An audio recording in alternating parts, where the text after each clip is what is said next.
alors, à ton avis, il va en parler? Parler de quoi? Du projet de l'école Zola. Je pense. Ça va démarrer cette année et puis surtout, ça va transformer le quartier. C'est vrai. Faut s'imaginer que les enfants vont maintenant rentrer côté jardin des peintres. Ouais. C'est vraiment une école qui invite les enfants à prendre soin de la nature et puis à prendre soin de leur environnement. Chaque année, la commune consacre en moyenne 1 500 € pour chacun des 600 enfants scolarisés dans les écoles aulnésiennes. Lors du mandat précédent, plus de 10 millions d'euros ont été investis dans la rénovation du groupe scolaire Jules Ferry. Avec le projet de l'école Zola, c'est de nouveau plus de 10 millions d'euros qui vont être investis pour le bien-être de nos enfants. La municipalité démontre une nouvelle fois que l'éducation est sa première priorité. À Aulnois, l'éducation ne se conjugue pas seulement sur le temps scolaire, c'est aussi les écoles culturelles, les écoles de sport et les accueils de loisirs. La maison forestière d'Achette fait d'ailleurs l'objet d'investissements réguliers pour se moderniser. On peut dire ce qu'on veut, et encore plus derrière un écran, on a quand même un beau cadre de vie à Aulnois. Pendant la cérémonie des vœux l'an dernier, Laurent avait pris des engagements pour la propreté de la ville.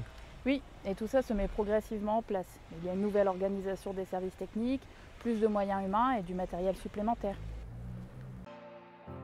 Par cadre de vie, on n'entend pas seulement espace vert et fleurissement. Chaque année, la commune investit plusieurs dizaines de milliers d'euros dans la rénovation des voiries et dans l'enfouissement des réseaux. Les rues Jules Vallès, Pierre Brossolette et dans un avenir proche, les rues Courbet et Péry en sont de parfaits exemples. Améliorer le cadre de vie, c'est aussi moderniser notre patrimoine ou encore notre éclairage public, ce qui nous permet d'ailleurs de faire de belles économies d'énergie.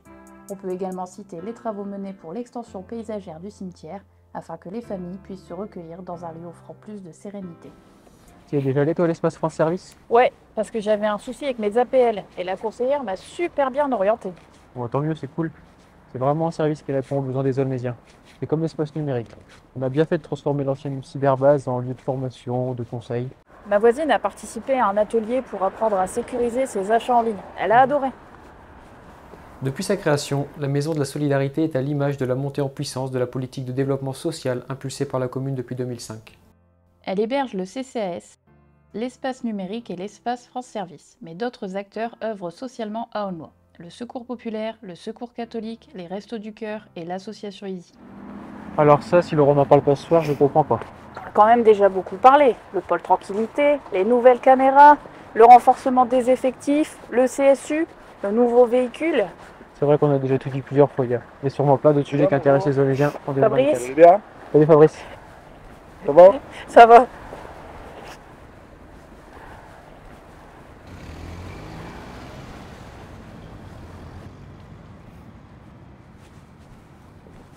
Ah bah ça avance bien la résidence des Aulnes.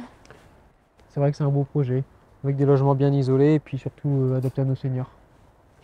C'est vrai qu'on a de la chance d'avoir de beaux projets immobiliers à Aulnois, surtout dans la crise actuelle du logement.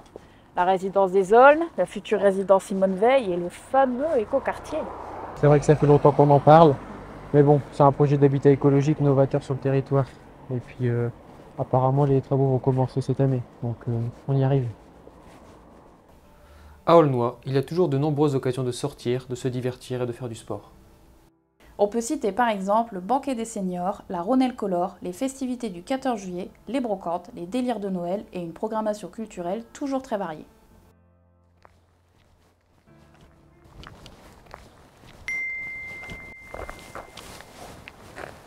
C'est Agnès, ils vont bientôt commencer, faut qu'on se dépêche.